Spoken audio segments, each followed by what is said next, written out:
Somewhere on the ocean right now, a steel box the length of 4 football fields is sliding through the dark. It carries the shoes on your feet, the phone in your hand, the coffee in your cup. Now imagine it simply stops. Not one ship, every hull that moves the world's goods across the sea goes silent at the same hour. No dramatic explosion, no war, just stillness. What happens to your life in the days that follow? Most of us never think about them. They move at night, dock in industrial zones behind fences, and vanish before dawn. Yet almost everything you own crossed an ocean inside one. This is the story of what they really hold up. Roughly 90% of everything traded on Earth travels by sea. Not by plane, not by truck across borders, but by ship. Around 11 billion tons of cargo float across the water every single year. A single one of the largest vessels can carry more than 20,000 containers. Stack those boxes end to end, and they would stretch beyond 100 miles. One ship, one crossing, an entire city's worth of stuff. This system is so cheap and so reliable that we built our whole civilization on top of it. A shirt sewn in one country, from cotton grown in another, sold in a third, all for a few cents of shipping. That is the quiet miracle. But a miracle we depend on completely is also a weakness. When something is invisible, we forget how fragile it can be. So let us pull the plug and watch the clock. Hour 0 begins now. In the first hour, almost nothing seems wrong. Ports fall quiet, but the shelves in your local store are still full. The world runs on inventory on the goods already sitting in warehouses and trucks. The cushion feels comfortable. That comfort is a trap. Modern supply chains were designed to hold almost nothing in reserve. Companies call it just-in-time, parts arriving the exact moment they are needed. It saves billions when it works and collapses fast when it does not. Think of the whole planet as one enormous machine with no stockroom. Every gear turns because the next part is always on its way. Freeze the ships, and the parts stop arriving. The gears keep spinning on momentum alone. By day 3, the first cracks appear in the strangest places. Not food, not fuel, but tiny components. A car factory needs one specific chip made on the other side of the world. Without it, the entire assembly line halts. This actually happened, in miniature, only a few years ago. A shortage of a single kind of microchip stopped car plants across the globe. Millions of nearly finished vehicles sat waiting for a part smaller than a fingernail. Now multiply that across every industry at once. Medicine, electronics, machinery, clothing, all waiting for a box that will never come. The modern economy is a chain of dominoes, and we have just stopped feeding it new tiles. Let us go to the ports themselves, because that is where the pressure builds first. A working port is a place of constant, roaring motion. Cranes swing, trucks queue, boxes rise and fall like a mechanical tide that never rests. When a ship stops, that tide freezes at the worst possible moment. Vessels already at sea keep arriving, but there is nowhere to put their cargo. The yards fill up. Boxes stack 6 and 7 high with no room left. A jammed port is like a clogged artery in the body of trade. Nothing moves in, nothing moves out. Ships circle offshore, waiting for a berth that will not open. The blockage does not stay local for long. We saw a preview of this in a single canal. One ship turned sideways and wedged itself across the water, and global trade seized for nearly a week. Hundreds of vessels piled up behind it, and billions of dollars evaporated each day. That was one ship, one canal, 6 days. Our scenario is every ship, everywhere, indefinitely. If a single accident could rattle the whole system, imagine the tremor when the entire fleet goes dark at once. By the end of the first week, the public starts to notice. Not through empty shelves yet, but through prices. When supply freezes and demand keeps burning, the cost of everything begins to climb. Scarcity has a smell, and people catch it early. Fear does something strange to a fragile system. People rush to buy before others do, and the rushing itself empties the shelves faster than any real shortage would. The panic becomes the disaster it was afraid of. We have watched this happen. During recent crises, the mere rumor of scarcity cleared out entire stores in hours. Trolleys piled high, all stripped bare, all before a single real shortage arrived. The mind moves faster than a cargo. So the first casualty is not a product. It is trust. The quiet faith that the shelf will always be full, that the tap of a card summons anything you want. Break that faith, and behavior changes overnight. But here is where the story turns, and turns hard. You might assume the first thing to run out would be luxuries. Gadgets, fashion, toys. In truth, the deepest danger hides in the most basic thing of all: energy. The world does not just ship phones and furniture. It ships fuel. Vast tankers carry crude oil, refined diesel, and liquefied gas across the same oceans. Stop the fleet, and the arteries of energy close along with everything else. Many nations do not produce the fuel they burn. They import it, refine it, and distribute it within days of use. Their reserves are measured not in years, but in weeks. When the tankers stop, the countdown to darkness begins. And here's the cruel twist inside the twist. Even the ports, the trucks, and the cranes that could move emergency supplies all run on that same fuel. The tool you need to fix the crisis is the thing the crisis takes away. Picture a firefighter whose hose is on fire. That is the trap. To move goods, you need energy. To get energy, you need to move goods. The loop feeds on itself and tightens with every passing day. Now let us talk about food, because this is where fear becomes real for most people. Your kitchen may feel local, but it is anything but. The average meal has traveled thousands of miles before it reaches your plate.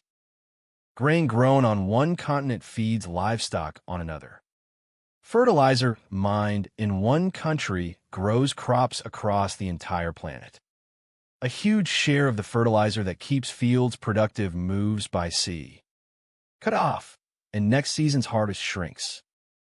So the food shock arrives in two waves. First, the imported items vanish: the coffee, the bananas, the out-of-season fruit. Then, months later, the deeper wave, as farms starve of fertilizer and fuel produce far less than the world needs. Wealthy nations feel this as higher prices and thinner choice. But for countries that import most of their calories, the same shock is a matter of survival. The map of hunger is drawn by shipping lanes we never see. Let me pause the collapse for a moment, because it is easy to imagine the whole world simply starving in unison. It would not. And understanding why reveals something important about who we have become. The nations that would suffer least are the ones that still make and grow things close to home. Self-sufficiency, once seen as old-fashioned, suddenly becomes the ultimate insurance. The tortoise outlasts the hare when the road disappears. Meanwhile, the richest, most connected economies discover an uncomfortable truth. Their wealth was built on reaching across the world for the cheapest option. Efficiency and resilience are not the same thing, and we chose efficiency almost every time. This is the counter twist at the heart of our story. We often picture advanced nations as the strongest, but strength measured in convenience is fragile. Cut the lifelines, and the mightiest supply chains are also the most exposed. Now return to the timeline, because weeks have passed and the world is adapting in real time. Factories that cannot get foreign parts start hunting for local substitutes. Ingenuity blooms in the gaps. Necessity, as always, rewrites the rules. Old workshops reopen. Skills thought obsolete become priceless again. Someone who knows how to fix rather than replace becomes the most valuable person on the street. The throwaway world starts learning to mend. But adaptation has limits, and the limits are physical. You cannot conjure a semiconductor factory in a month. You cannot grow a coffee plant where the climate refuses. Some things simply cannot be made where they are needed, no matter the will. So a strange new geography emerges. The world stops being flat and connected. It fractures into islands of what each region can actually make and grow. Trade shrinks back to whatever can move by land or short hops across the water. Prices tell the whole story in a single number. Anything that once crossed an ocean becomes a luxury.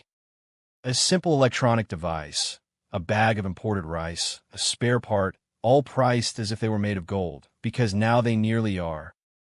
And in that scarcity, an old economy stirs back to life. Barter, repair, local craft. The second-hand market explodes because a used item that exists beats a new one that can never arrive. Value flips upside down. Let us zoom out and ask a harder question. How did we ever become this dependent on invisible ships? The answer is a story of one of the most important inventions you have probably never celebrated. A simple metal box. Before this box, loading a ship was slow, brutal, human work. Dock workers hauled barrels, sacks, and crates by hand for days. Cargo was stolen, damaged, and delayed. Moving goods across the sea was expensive enough to limit the whole world. Then someone had a deceptively simple idea.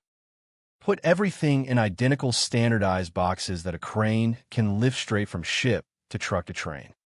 No repacking, no chaos. The box changed nothing about the goods and everything about the world. Shipping costs collapsed by more than 90%. Suddenly, it was cheaper to make something across the planet and ship it home than to make it next door. Whole industries migrated across oceans. The box quietly redrew the map of human labor. That is why our imaginary shutdown hits so hard. We did not just build trade on these ships. We built where we live, what jobs exist, and what we can afford, all around the assumption that the box would always keep moving.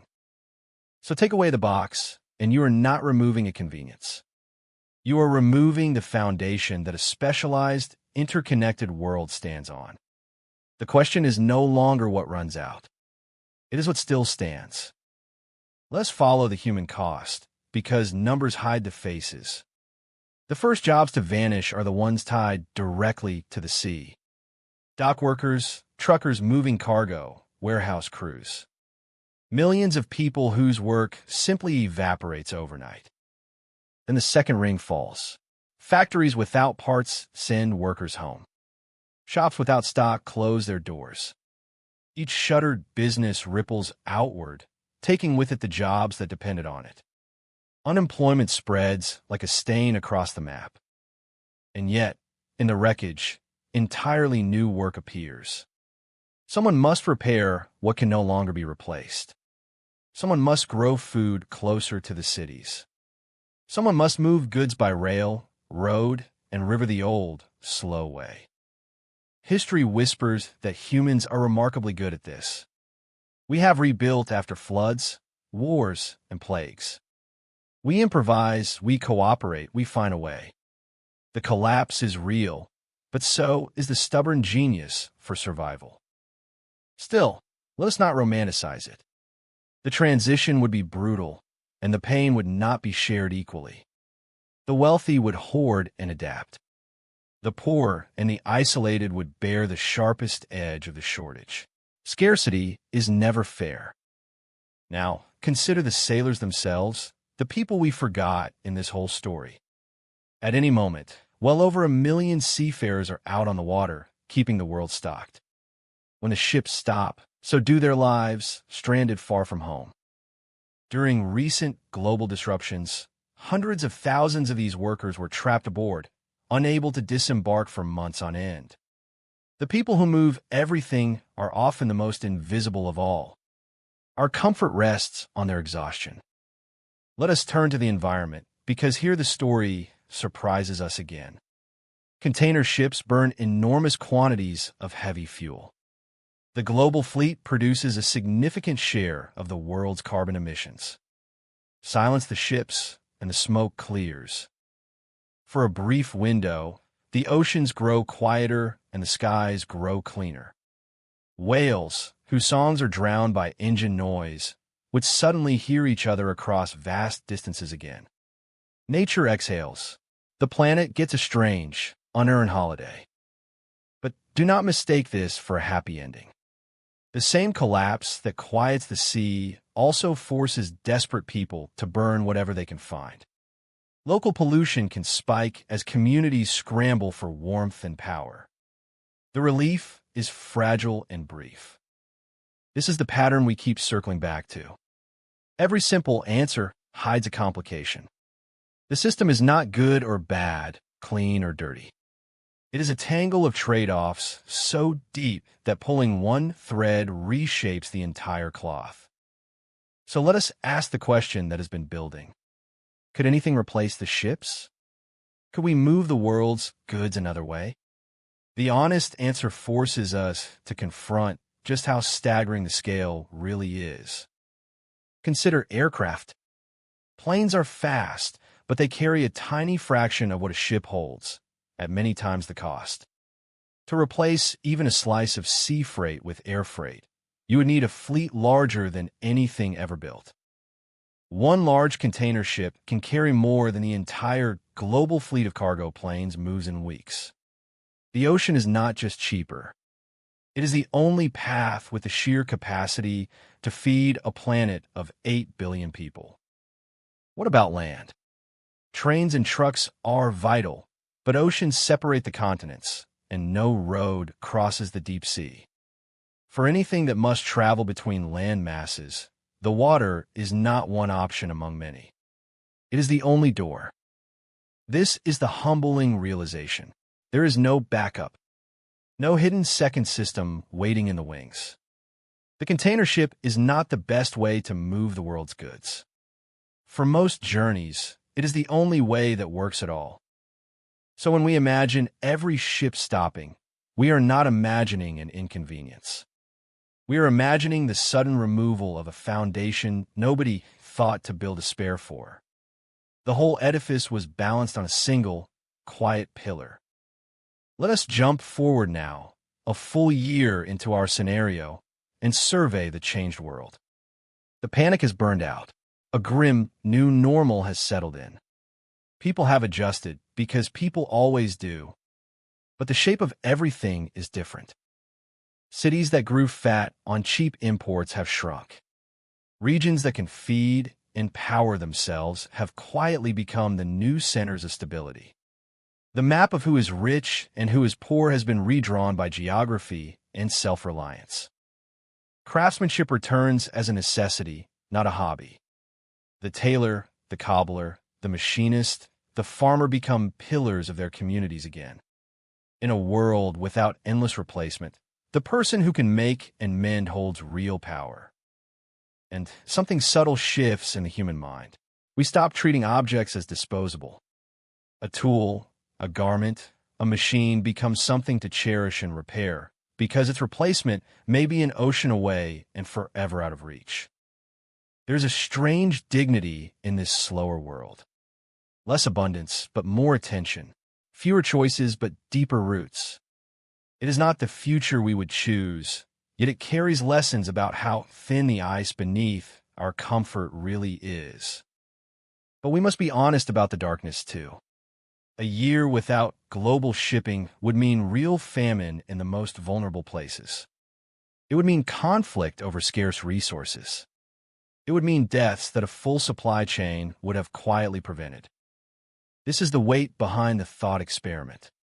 The invisible fleet is not just moving toys and gadgets. It is moving medicine, food, and fuel that keep millions of people alive right now, today, without them ever knowing it.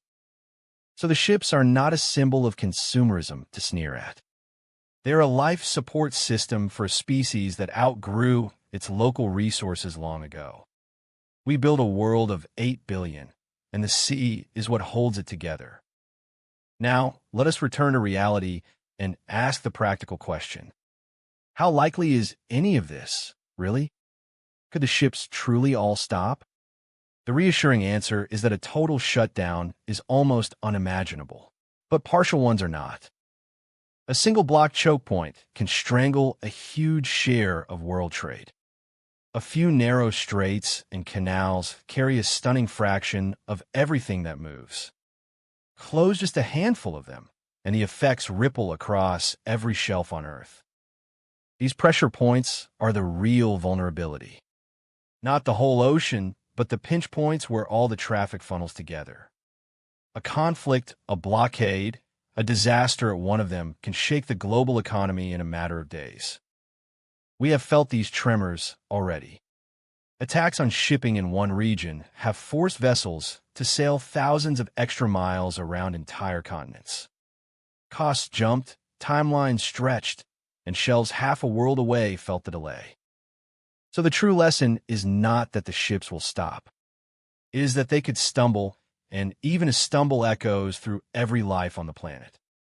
The system is strong, but strength and fragility can live in the very same structure. Which raises the most important question of all. Knowing how much rides on this invisible fleet, what should we do differently?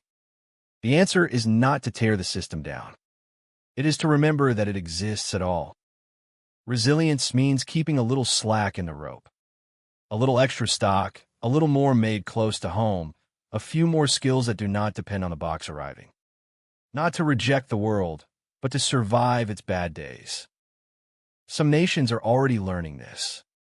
Quietly, they are bringing key industries closer to home and building reserves of critical goods. They watched the recent shocks and decided that pure efficiency was a gamble they could no longer afford. There is wisdom in the ancient advice not to keep all your eggs in one basket. For a century, we placed nearly every egg in the single basket of cheap ocean freight. It served us astonishingly well, and it left us astonishingly exposed. The goal is balance. Global trade lifted billions out of poverty and gave ordinary people access to a world of goods that emperors once could only dream of. We should not forget its gifts, even as we guard against its risks. So let us come back to that ship in the dark, still gliding across the ocean as you listen. Its crew are asleep and awake in shifts, its engines humming a note that never stops. It is carrying a piece of your life across the water. Thousands more like it are out there tonight, threading between continents, unseen and unthanked. They're the closest thing our civilization has to a circulatory system. Steel vessels pumping the lifeblood of trade around the globe. We asked what would happen if they all stopped. The answer, we now know, is that the world would not end. But it would change beyond recognition, and the change would arrive faster and cut deeper than almost anyone expects. It would strip away a century of convenience in a matter of weeks. It would remind us that our seamless, on-demand world is held together by threads we never see and rarely honor. Comfort, it turns out, is a borrowed thing. And perhaps that is the real value of the question. Not to frighten us, but to make the invisible visible for a moment. To let us feel, just briefly, the immense and silent effort behind an ordinary day. The next time you hold something that came from far away, a phone, a fruit, a simple screw, consider its journey. It crossed an ocean in the dark, inside a steel box, on a ship you will never see. That is not nothing. That is everything. We build our lives on foundations we forget are there. The floor beneath our feet, the water in the pipe, the ships upon the sea. They ask for nothing, and we give them no thought, right up until the moment they stop. So maybe the ships deserve one quiet moment of our attention. Not worry, not fear, just awareness of the vast machine that carries the modern world upon its back. It moves through the night so that our days can feel effortless. The world's container ships will not stop tomorrow. But knowing what would happen if they did changes how you see everything around you.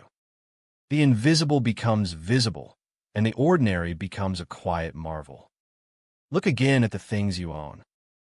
Somewhere out on the dark water right now, a ship is still moving, carrying tomorrow toward you. It will arrive quietly, unload before dawn, and vanish again. And the world, held together by threads of steel and sea, will keep turning.